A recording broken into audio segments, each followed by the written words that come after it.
YouTube family, कैसे हैं आप सभी। उम्मीद करती हूँ आप सभी बहुत ही अच्छे होंगे, स्वस्थ होंगे, खुश होंगे एंड अपनी अपनी लाइफ में बहुत ही पॉजिटिविटी के साथ आगे बढ़ रहे होंगे। मैं भी ठीक हूँ और आज 6 आवर स्टडी चैलेंज का तीसरा दिन है और मेरे दिन की शुरुआत हुई थी सुबह के 5:45 बजे। 6 आवर स्टडी चैलेंज के first day everything was okay, but second day से it's that time for of the month for me, so it's not easy for me. और सार्वी को स्कूल भेजना ही है, मैं छुट्टी नहीं करा सकती, इसलिए सबसे पहले उठ के मैं इनके लिए प्रिपरेशन की, इनका खा के जाने के लिए लंच वगैरह सब कुछ पैक कर दिया और सार्वी को मैंने ईज़िली उठाया और रेडी कराया। रेडी करा के मैं स्कूल छोड़ के आ गई थी और यहाँ पर मैंने अपने लिए चाय बनाया, चाय पी। और कल मैं लेंस कार्ड गई थी, मैंने 2 चश्मे, मतलब वहाँ पे बाय 1 गेट 1 फ्री रहता है, मुझे चश्मा बनवाना ही था। मैंने बताया था आप लोगों को कि मैंने आई टेस्ट करवाया था, मेरा पावर थोड़ा सा इंक्रीज़ हुआ था, चश्मा चेंज करना था तो मैंने वहीं से बनवा लिया था, तो ये मेरा बन के आ गया था। और अब यहाँ पर मैं बैठ जाऊँगी अपने स्टडी के फर्स्ट स्लॉट के लिए।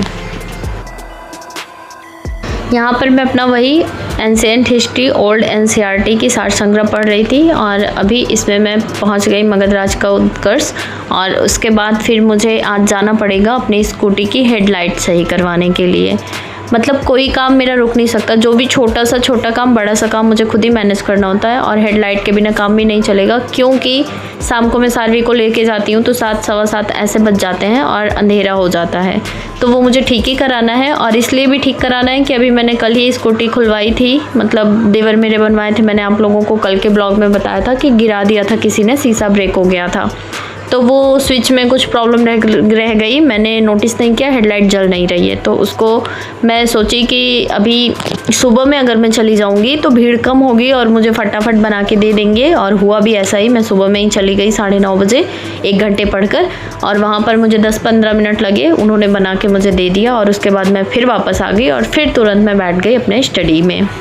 मैंने 1 घंटे पढ़ा था, बट मैं ऐसे पढ़ रही हूँ कि अगर एक चैप्टर मैं कंप्लीट कर रही हूँ तो नेक्स्ट डे मैं पहले उसका रिवीजन कर रही हूँ, उसके क्वेश्चंस फिर से सॉल्व कर रही हूँ एंड नेक्स्ट टॉपिक उसके बाद स्टार्ट कर रही हूँ। तो इसलिए मुझे थोड़ा टाइम टेकन लग रहा है, क्योंकि मैंने एंशिएंट हिस्ट्री पीछे कंप्लीट नहीं की थी, अपने बैच से भी मैंने पूरा कंप्लीट नहीं किया है, तो मुझे थोड़ा सा इसमें टाइम लग रहा है।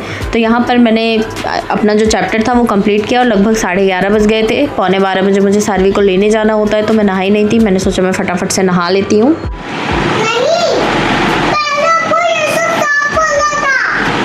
और कोशिश रहती है कि सार्वी के स्कूल आने से पहले मैं घर को थोड़ा मैनेज कर दूं, क्लीन कर दूं, बट आज मुझे टाइम ही नहीं मिला। और आजकल मैं नोटिस ही नहीं करती क्या कैसे है, बस डस्टिंग, नीचे पैर में मिट्टी नहीं लगना चाहिए, डस्टिंग कर लेती हूँ बस, उसके बाद फिर मैं अपना पढ़ने लग जाती हूँ। और सार्वी आने के बाद तुरंत गुस्सा हो गई हैं कि आपको साफ़ करना चाहिए था।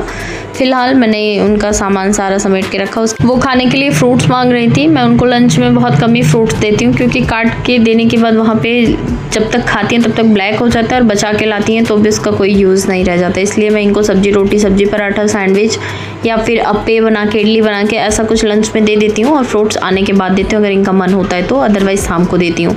तो ये मांग रही थी, मैंने इन्हें दे दिया था। उसके बाद फिर हम दोनों ने लंच किया। लंच करने के बाद सार्वी, मैंने सोचा सो जाए बट सोई नहीं, बहुत देर तक बातें करती है मुझसे, स्कूल में क्या हुआ कैसे हुआ। उसके बाद फिर ये अपना टीवी देख रही थी, तो मैंने सोचा मैं तब तक अपनी पॉलिटी स्टार्ट कर लेती हूँ आज के रूटीन में। तो वो उस रूम में टीवी देख रही थी और मैं अब अपनी बुक लेकर चल रही हूँ दूसरे वाले रूम में, वहाँ पे पढ़ूँगी।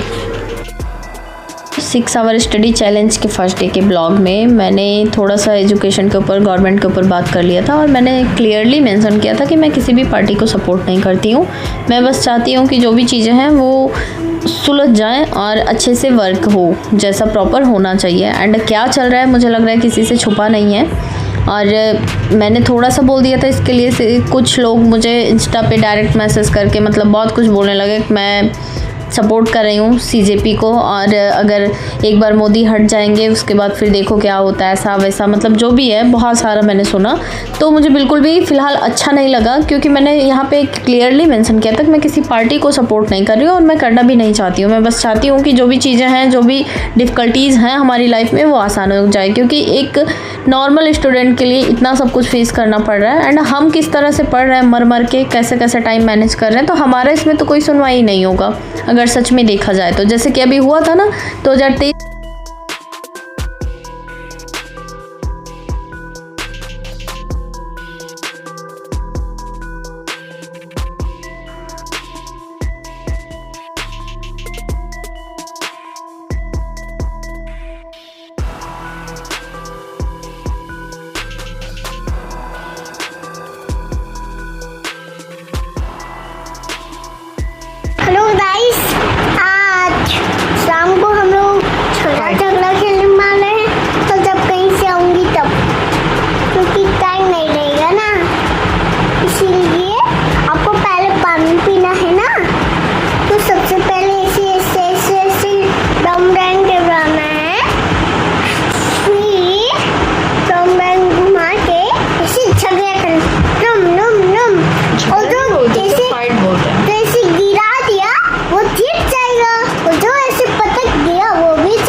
सीख लिया।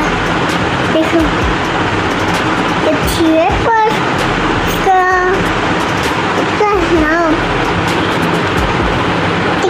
25 में पेपर हुआ और 25 में पेपर होने के बाद फाइनली 26 में रिजल्ट आया और रिजल्ट आने के बाद फिर वैकेंसी कोर्ट में चली गई। तो इसके बाद से मुझे नहीं पता कि वैकेंसी क्लियर हुई या फिर नहीं हुई। और मुझे ऐसा लगता है कि ऐसा कोई भी पेपर नहीं होता होगा जिसमें लीक ना होता हो, क्योंकि कुछ में पता चल जाता है और जब पता चल जाता है तो वो चीज़ें हाईलाइट हो जाती हैं और बाकी के पेपर में जिसमें नहीं पता चलता और कभी कभी पता भी चलता है तो भी तो सरकार बात नहीं मानती है। अभी लास्ट लेखपाल का ही एग्ज़ाम जब हुआ था तो उसमें भी पेपर लीक हुआ था। मेरी फ्रेंड भी गई थी गोरखपुर एग्ज़ाम देने के लिए। उसने बताया कि सारे बच्चे बार बार उसके सेंटर पे भी पेपर लीक हुआ था। बच्चे बार बार वॉशरूम जा रहे थे, आ रहे थे, जा रहे थे, आ रहे थे, जबकि ये कहीं भी अलाउ नहीं है।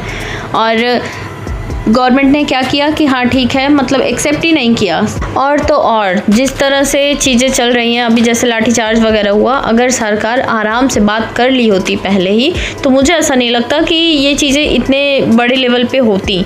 अगर पहले ही इसका कोई सॉल्यूशन निकल जाता। टीचिंग एग्ज़ाम को ले लीजिए, कब से वैकेंसी नहीं आई है। यूपी में तो एकदम से ही नहीं आई है। सेंट्रल लेवल पे चलिए NVS, KVS, दिल्ली जो SSSB का होता है, ये सब आती रहती है। बट आप बता दीजिए खुद से, जो भी टीचिंग लाइन से रिलेटेड होंगे, बहुत सारे लोग हैं, कि एक भी वैकेंसी आई है। सो प्लीज़ सिर्फ धर्म के बारे में ना सोचकर सारी चीज़ों को सामने रख कर अगर आप लोग सोचेंगे ना, जो भी उस दिन मुझे डिबेट कर रहे थे जो भी लोग मुझसे, तो शायद आपको समझ में आएगा। फ़िलहाल मैं फिर से कह रही हूँ, मैं किसी भी पॉलिटिकल पार्टी को सपोर्ट नहीं करती हूँ और ना ही मैं किसी के पक्ष में हूँ या फिर मैं किसी के विपक्ष में। बस मैं ये चाहती हूँ चीज़ें